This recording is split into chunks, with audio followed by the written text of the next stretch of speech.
Hello everyone, welcome to my channel NCERT unplugged. और इस video में हम बात करेंगे potential energy of a system of charges. Chapter number 2 electrostatic potential and capacitance का ये टॉपिक है। ठीक है, इससे पहले वाले सारे टॉपिक्स मैंने कवर करे हैं इस चैप्टर के। मैं प्लेलिस्ट क्रिएट कर दूंगा, उसमें आप जाके उन वीडियोज़ को देख सकते हो। ठीक है, चैप्टर 1 भी मैंने कंप्लीट किया वाइट बोर्ड में। ठीक है, उसकी भी मैंने प्लेलिस्ट नहीं बनाई है, मैं आप प्लेलिस्ट बना दूंगा। ठीक है, और आप उसे देख सकते हो। NCERT की लाइन बाय लाइन एक्सप्लेनेशन मैंने इन दोनों चैप्टर का ऑलरेडी कर दिया।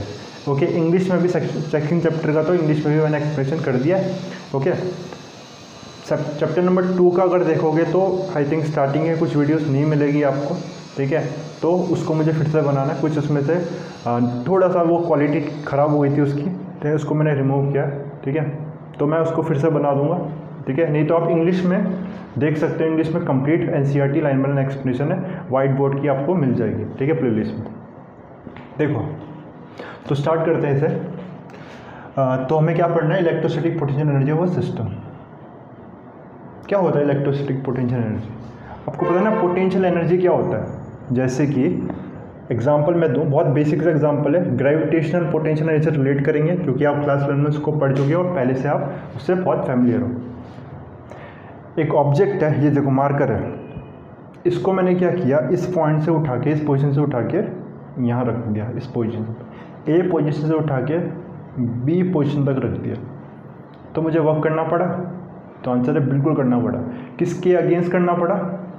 ग्रेविटेशनल फोर्स के अगेंस्ट करना पड़ा, क्योंकि इस पर ग्रेविटी फोर्स लगा रही है, उसके अगेंस्ट मुझे वर्क करना पड़ा। जब मैंने वर्क किया तो वो वर्क किस में स्टोर हो गया? वो in the form of potential energy में स्टोर हो गया, क्योंकि अगर मैं अब रिलीज करता हूँ तो ये मार्कर नीचे गिर जाएगा। ठीक है, तो ये पोटेंशियल एनर्जी में स्टोर हो गई है। ओके, तो दिस इज, आपने देखा वर्क जो स्टोर किया, वो वर्क जो मैंने किया उस पर in the form of potential energy में स्टोर हो गया। अगेन वो रिलीज हो जाएगा in the form of kinetic energy में। ठीक है, ओके, और हम एनर्जी हमेशा कंजर्व रहती है, आपको पता है। ठीक है, तो इस चीज़ को यहाँ रिलेट करते हैं।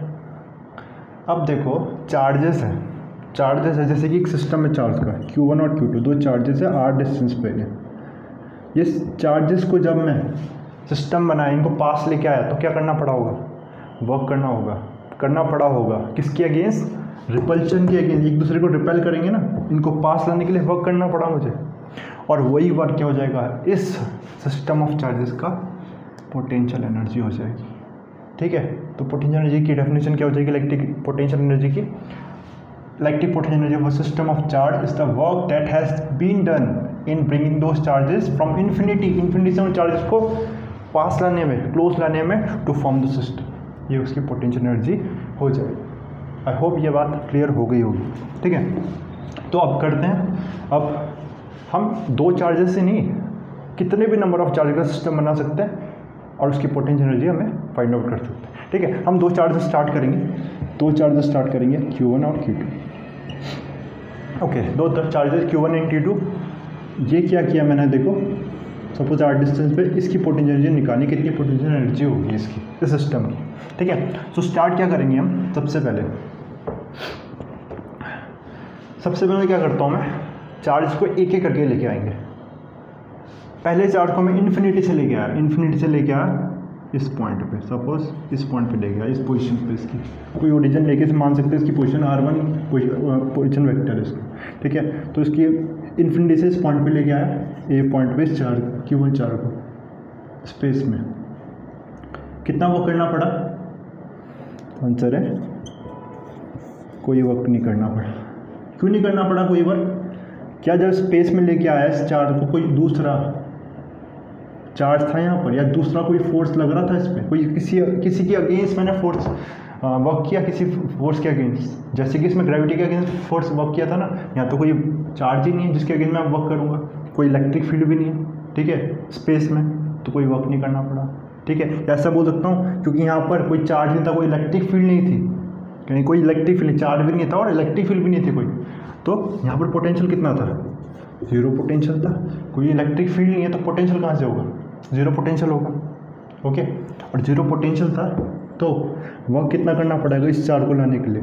W क्या होता है आपको पता है ना? पोटेंशियल क्या है? W/Q। तो वर्क क्या हो जाएगा? V × Q। पोटेंशियल कितना है? 0, तो वर्क कितना? 0। कितना वर्क करना पड़ा, 0 वर्क करना पड़ा, ठीक है। तो क्या लिखूंगा मैं, so first of all in on bringing charge Q1 from infinity to point A, no work has to be done, 0 work and no work has been done, okay, because W is V into Q naught and potential was 0, because potential at a point on free space is 0, किसी भी point में जहाँ पर 0, हम मान के चल रहे हैं कि वहाँ पर कोई भी पोटेंशियल नहीं था, कोई भी इलेक्ट्रिक फील्ड नहीं थी, तो पोटेंशियल 0 है और वहाँ पर वर्क डन भी 0 हो जाएगा, ठीक है। पहला चार्ज आ गया हमारा, लेकिन हमारा पहला चार्ज आ गया, इस ग्राफ को भी समझेंगे, इंपॉर्टेंट ग्राफ है। तो हमारा पहला चार्ज आ गया है Q। अब दूसरा चार्ज लेके आऊँगा मैं, किस पॉइंट पे लेके आया, ये B पॉइंट पे, ये B पॉइंट पे चार्ज लेके आया दूसरा, और कितने डिस्टेंस पे, ये 8 डिस्टेंस पे, पहले चार्ज से 8 डिस्टेंस पे, इन्फिनिटी से लेके आऊँगा इस चार्ज को, इन्फिनिटी से यहाँ लेके आया B पॉइंट पे। अब वर्क करना पड़ेगा, आंसर है करना पड़ेगा, क्यों, बिकॉज इस चार्ज की वजह से क्या होगा, एक इलेक्ट्रिक फील्ड क्रिएट होगी यहाँ, इस चार्ज की वजह से यहाँ पर एक पोटेंशियल होगा, इस चार्ज की वजह से यहाँ पर क्या होगा, पोटेंशियल होगा, ठीक है। पोटेंशियल होगा तो इस चार्ज की वजह से को V1 बोल दूंगा, ठीक है। तो इस पोटेंशियल पे कितना वर्क करना पड़ेगा हमें अगेन, तो इसको लिखता हूँ, तो देखो now work done in bringing charge Q2 from infinity to a point B which is at r distance from A is कितना होगा वर्क डन, हमें पता है पोटेंशियल जो चार्ज है उससे मल्टीप्लाई कर देंगे तो वर्क डन लगेगा, कितना पोटेंशियल है इस पॉइंट पे, और चार्ज Q नॉट है, Q2 है, ये पोटेंशियल आ गया, इतना वर्क डन मुझे करना पड़ा V इंटू Q2, जिसमें V क्या है, पोटेंशियल एट पॉइंट है ना, इसमें वेयर, ठीक है। एक बार मुझे देखने दो कि यह आपको विजिबल है, ठीक है, बिल्कुल विजिबल। तो where V is the potential of, where V is the potential of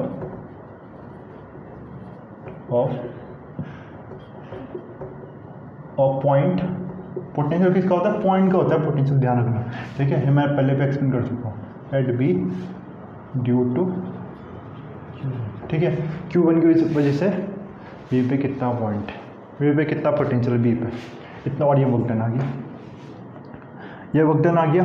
अब देखो इसके बाद आगे बढ़ते हैं, मैं ऊपर लिखूंगा, ठीक है, इसको ध्यान आप करूँगा, इसे ऊपर लिखूंगा।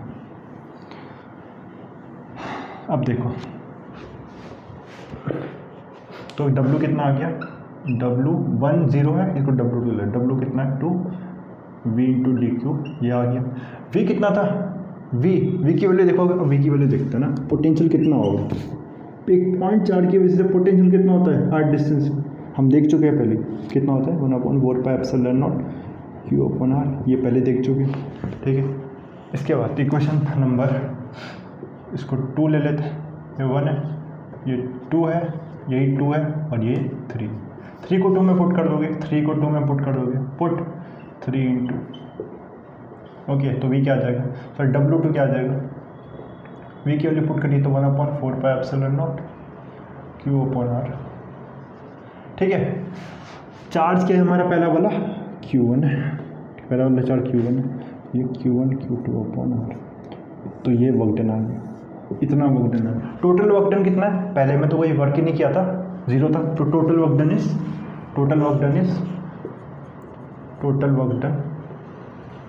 W1 प्लस W2 कितना आ गया, इतने आ जाएगा, 1/4πε0 Q1 और Q2। मैंने अभी आपको एक्सप्लेन किया था, इस मार्कर को यहाँ से यहाँ उठाने बैक से ग्रेविटी फील्ड कितना वर्क करना पड़ा, वही हो जाएगा potential energy of the system of this marker, okay. इस केस में यही क्या हो जाएगा, इस सिस्टम का potential energy is it. This is the potential energy of the system. This is the potential energy of the system. ठीक है, बात समझ में आ गई होगी आपको। पोटेंशियल सिस्टम क्या आ गया, ये U is equal to 1/4πε0 Q1 Q2 upon R। Okay, ये पोटेंशियल हो गया एनर्जी सिस्टम। कैसी है पोटेंशियल एनर्जी, किस पे डिपेंड करिए, चार्ज के मैग्नीट्यूड पे और किन डिस्टेंस पे। ठीक है, अब देखो एक बात समझते हैं, पोटेंशियल एनर्जी कैसी आई, इस केस में पॉजिटिव आई। पॉजिटिव क्यों आई, क्योंकि दोनों चार्जेस क्या थे, सेम नेचर के थे। ठीक है, for like charges potential energy of system, electrostatic potential energy, ठीक है, ऑफ सिस्टम इज पॉजिटिव। क्यों होगी समझते हैं इसको। लाइक चार्जेस एक दूसरे को क्या करेंगे, रिपेल करेंगे, एक दूसरे पे रिपल्सिव फोर्स लगाएंगे। ठीक है, तो उसको साथ में लाने के लिए मुझे क्या करना पड़ेगा, मुझे वर्क करना पड़ेगा, एक्सटर्नल वर्क करना पड़ेगा। और जब भी एक्सटर्नल वर्क करना पड़ता है उसको पॉजिटिव लेते हैं। ठीक है, एक्सटर्नल वर्क करेंगे तो पॉजिटिव लेंगे, इसलिए सिस्टम की पोटेंशियल एनर्जी क्या है, इलेक्ट्रोस्टैटिक पोटेंशियल एनर्जी पॉजिटिव है। ओके, और अगर दोनों चार्जेस नेगेटिव होते तब भी पॉजिटिव आता, क्योंकि तब भी रिपेल करते हैं ना, तब भी मुझे पास लाने के लिए क्या करना पड़ता, वर्क करना पड़ता, तब भी पॉजिटिव आता। ठीक है, तो Q1 Q2 अगर 0 से ग्रेटर है, मतलब इनटू प्रोडक्ट, यानी कि दोनों सेम नेचर के चार्जेस है, तो क्या करना पड़ेगा, मुझे वर्क करना पड़ेगा, एक्सटर्नल वर्क, और U क्या आएगा, पॉजिटिव आएगा। तो बात समझ में, U का पॉजिटिव आएगा, इसको मैं रफ करूँगा आगे। तो U पॉजिटिव कब आएगा, जब दोनों सेम नेचर के चार्जेस है। U is positive when charges are of same nature, charges are of same nature. और U नेगेटिव कब आएगा, आप बिल्कुल आराम से बता सकते हो, जब charges are of opposite nature, क्यों होगा ऐसा समझते हैं। जब ऑपोजिट चार्जेस है, ये पॉजिटिव है नेगेटिव है, ठीक है, पॉजिटिव चार्ज लेके आया, कोई वर्क नहीं करना पड़ा इस पॉइंट पे, नेगेटिव चार्ज लेके आया, कौन वर्क करेगा, ये तो उसको अट्रैक्ट करेगा ना, पॉजिटिव नेगेटिव को अट्रैक्ट करेगा, कौन वर्क करेगा, सिस्टम वर्क करेगा, और सिस्टम जब वर्क करता तो नेगेटिव आता ना, इसलिए नेगेटिव आ गया potential energy. Okay, I hope ये बात समझ में आ गई होगी। ओके, नाउ यूनिट क्या होगी, तो यूनिट आपको पता है पोटेंशियल की यूनिट जूल होती है, इतनी बात भी क्लियर है। इसके अलावा 2 पॉइंट की चार्ज कर लिया, 3 का ले ले, बिल्कुल ले लेते हैं। ठीक है, 3 का भी ले सकते हैं, 2 का कितना है, इतना, 2 का देखो, एक चार्ज को लेके आया Q1 को, दूसरे को लेके आया, पोटेंशियल एनर्जी निकाल ली हमने, वर्क डन निकाल लिया, तीसरे को लेके आएंगे इस पॉइंट पे, A पॉइंट पे, B पॉइंट पे, C पॉइंट पे, इस पॉइंट पे लेके आएंगे, तो वर्क करना पड़ेगा, किसके अगेंस्ट वर्क करना पड़ेगा, इस चार्ज के फोर्स के अगेंस्ट वर्क करना पड़ेगा, इस चार्ज के फोर्स के अगेंस्ट वर्क करना पड़ेगा, या फिर इस पॉइंट पे जो इसकी वजह से पोटेंशियल है, Q1 की वजह से जो पोटेंशियल है, ठीक है, उससे मल्टीप्लाई हो जाएगा वर्क डन ना, वो वर्क डन कैसे निकलेगा। ठीक है, इसके अगेंस्ट वर्क करना पड़ेगा, तो देखो now on bringing, if a third charge is brought at point C which is at the distance of which is, तो नाम देखो, अब चेंज कर देता हूँ, नाम दे देता हूँ मैं, ये R1 हो गया, ओके, ये R2, इसको ले लेता है R12, ये हो गया R13, और ये डिस्टेंस R23। ठीक है, ये डिस्टेंस अभी होगी, तो brought at point C which is at distance R13 from charge 1 and R23 from charge Q2। ठीक है, यहाँ Q1 आ जाए, तो कितना वर्क करना पड़ेगा, इस पॉइंट पे जो पोटेंशियल है, क्योंकि इसके अगेंस्ट फोर्स, अगर इस फोर्स के अगेंस्ट वर्क करना पड़ेगा ना, और इस फोर्स के अगेंस्ट जो इसकी वजह से, तो पोटेंशियल जो इसकी वजह से है, उसको क्या मल्टीप्लाई कर दो, उसको मल्टीप्लाई कर दो इस चार्ज से, Q3 चार्ज से, साथ ही साथ इस पॉइंट की वजह से, इस चार्ज की वजह से जो पोटेंशियल है इस पॉइंट पे, उसको भी इसके चार्ज से मल्टीप्लाई कर दो। ठीक है ना, इसकी वजह से पोटेंशियल कितना होगा, now work done in bringing Q3, work done in beginning Q3, work done in beginning Q3 at C is equal to दो वर्क, मतलब इसमें ऐसे लिखेंगे W1, इसको लिखा W3 plus W4, okay this is, ठीक है, इसके अगेंस्ट और इसके अगेंस्ट, तो दिस विल बी, तो ये W3 में बोल रहा हूँ, इस पॉइंट पे जो पोटेंशियल है इसकी वजह से Q3 Q2 Q1 की वजह से उसको मल्टीप्लाई कर दो,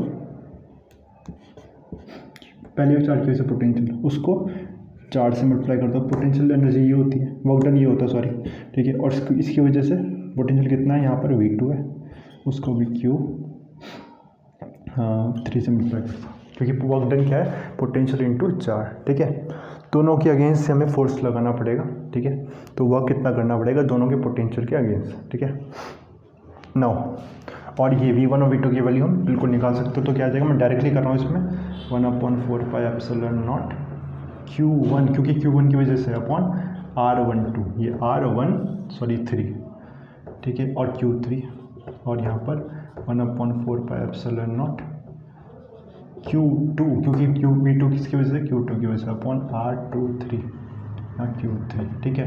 ये वर्क क्या आया, ये वर्क आया जो हमने इस चार्ज को लाने के लिए, Q3 चार्ज को लाने के लिए किया, ठीक है, ऑलरेडी हम Q2 चार्ज को ला चुके थे, ठीक है, उसमें कितना वर्क लगा था, तो वो हमने निकाला था, ये आ गया, इसको वर्क, इसको W3 W4 ना लेके इसको डायरेक्ट हम W3 ले लेते हैं, ठीक है। W2 कितना आया था, और आपका W तो हमने देखा था कितना आया था, W2 अभी जब हमने निकाला था W2 आया था 1/4πε0 Q1 Q2 अपॉन R12, ठीक है, तो टोटल वर्क डन कितना हो गया 1/4πε0, ठीक है, और वही क्या हो जाएगी, उसकी पोटेंशियल एनर्जी हो जाएगी, वर्क डन जो होगा वही पोटेंशियल एनर्जी हो जाएगी, 3 4 की सिस्टम की, ऐसे लिख सकता हूँ उसको Q1 Q2 upon R12 plus Q2 Q3 upon R23 and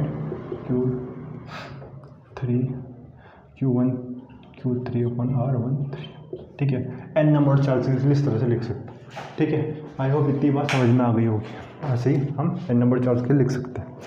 अब देखो इस ग्राफ को समझते हैं, बहुत इंपॉर्टेंट ग्राफ है, इसको समझते हैं। पहली बात मैंने बताया, जब दोनों लाइक चार्जेस हैं, दोनों लाइक चार्जेस हैं, आइदर नेगेटिव आइदर पॉजिटिव, तो क्या होगा, डिस्टेंस के बढ़ने के साथ पहली बात तो पोटेंशियल क्या रहेगी, पॉजिटिव रहेगी, दो लाइक चार्जेस है, पॉजिटिव Q1 Q2, कैसी पोटेंशियल रहेगी इनकी, पॉजिटिव, और ये क्या इंडिकेट करेगा, और पॉजिटिव पोटेंशियल इंडिकेट रिपल्शन, ठीक है, रिपल्शन इंडिकेट करेगा, आप देख सकते हो ग्राफ में, और अगर U नेगेटिव होगा तो अट्रैक्शन, ठीक है। डिस्टेंस जब क्या है, डिस्टेंस का कम से कम है, ठीक है, डिस्टेंस अब मिनिमम है, तब पोटेंशियल एनर्जी मैक्सिमम, जितना पास होगा उतना मैक्सिमम है पोटेंशियल एनर्जी, दूर ले जा रहे हैं, U क्या आ रहा था अभी ना, और सारे फैक्टर को कांस्टेंट कर दो, चार्ज कांस्टेंट है सपोज, तो U 1/r आ रहा है, ठीक है। डिस्टेंस के बढ़ने के साथ पोटेंशियल एनर्जी डिक्रीज करेगी, इनवर्सली प्रोपोर्शनल में डिक्रीज करेगी, ठीक है, पोटेंशियल एनर्जी डिक्रीज करेगी, ठीक है। जैसे समझो ना इस बात को, देखो एक सेकेंड ना, बुक को यहाँ रखता हूँ, फिर दो चार्जेस है, पॉजिटिव चार्ज को साथ साथ में लेके आया पास में, तो जैसे जैसे पास लेकर आ रहा हूँ पोटेंशियल एनर्जी सिस्टम की बढ़ रही है, ठीक है। अब रिलीज़ करता हूँ तो ये दूर जाएंगे, रिपल्शन होगा, दूर जाएंगे, पोटेंशियल एनर्जी डिक्रीज होगी, पहले 200 जूल, 150 जूल, 100 जूल, 50 जूल, ऐसे कम हो रही है दूर जाने पर, ठीक है। बात समझ में आ गई होगी, इसलिए कम हो रही है डिस्टेंस के बढ़ने के साथ। पॉजिटिव चार्ज के लिए भी नेगेटिव चार्ज के लिए भी सेम बनता है, लेकिन अगर क्या है, अगर मुझे ऑपोजिट नेचर के चार्जेस है, ऑपोजिट नेचर के चार्ज है, तो क्या करना पड़ा, देखो इनको पास तो ये खुद ही आ रहे हैं, है ना, वर्क सिस्टम कर रहा है पास आने के लिए, इनको दूर करने के लिए क्या करना पड़ रहा है, दूर करने के लिए मुझे वर्क करना पड़ रहा है, तो इस केस में भी पोटेंशियल एनर्जी क्या होगी, डिस्टेंस के बढ़ने के साथ पोटेंशियल एनर्जी इस केस में उल्टी ऑपोजिट होगा, ठीक है। जब मैक्सिमम डिस्टेंस पे इनकी पोटेंशियल एनर्जी सबसे कम है, ठीक है, पास लेकर इनकी पोटेंशियल एनर्जी बहुत बढ़ गई, ठीक है, क्योंकि वर्क सिस्टम ने किया, ठीक है। नेगेटिव देखो यहाँ पर क्या है, इसको बात को समझना, U क्या है यहाँ पर, मोस्ट नेगेटिव, ठीक है। सबसे ज़्यादा नेगेटिव क्या है, जब डिस्टेंस पास है, मतलब जब बिल्कुल पास होंगे तो उनकी पोटेंशियल एनर्जी क्या है, लीस्ट है। और यही तो चाहता है कोई भी सिस्टम, ठीक है। तो हमें पता ना यू क्या होता है, यू पोटेंशियल एनर्जी हमेशा क्या चाहती है, लीस्ट होना, है ना, लीस्ट होना। पोटेंशियल मिनिमम पोटेंशियल, इसको मिनिमम लिखना है। मिनिमम कब, जब दोनों चार्जेस पॉजिटिव नेगेटिव चार्ज पास आ जाएंगे, तब मिनिमम पोटेंशियल एनर्जी तब न्यूट्रलाइज कर देंगे, ठीक है।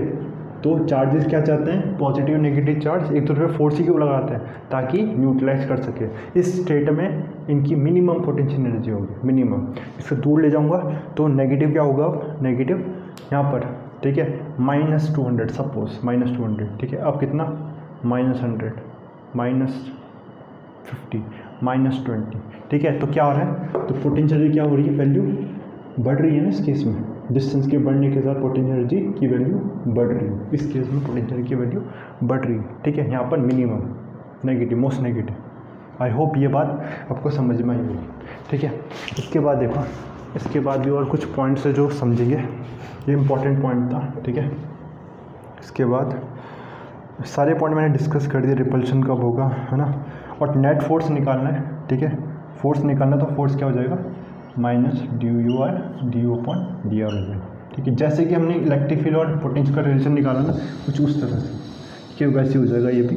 F = जो force is negative gradient of potential energy, ठीक है। मतलब कहने का मतलब क्या है, जिस डायरेक्शन में पोटेंशियल एनर्जी डिक्रीज करेगी उस डायरेक्शन में फोर्स होगा, जिस डायरेक्शन में पोटेंशियल एनर्जी डिक्रीज करेगी, ठीक है। देखो